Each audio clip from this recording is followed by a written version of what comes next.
That was a lovely ballet to dance with her, because you really felt the love and everything else. It was a lovely, glorious work.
I think I probably saw her first in the rehearsal, possibly on the stage, possibly at Sadler's Wells in the old studio.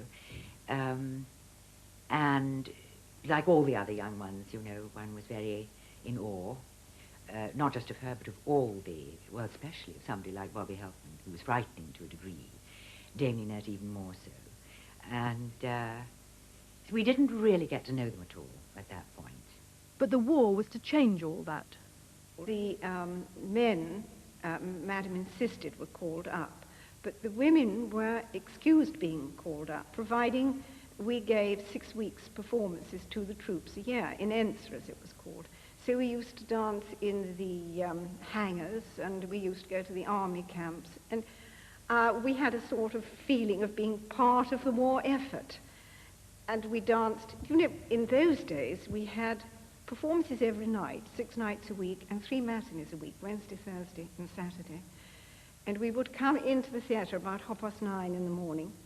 We would do a 10 o'clock class and rehearse all day, probably up to 7 o'clock at night, because there were no union rules in those days. We loved every minute. We worked with our heart and souls, and then we would dance at night and go back to our digs and probably have a horrible bit of haddock cooked in water, you know, with a beastly bit of margarine, and get into a damp bed and forget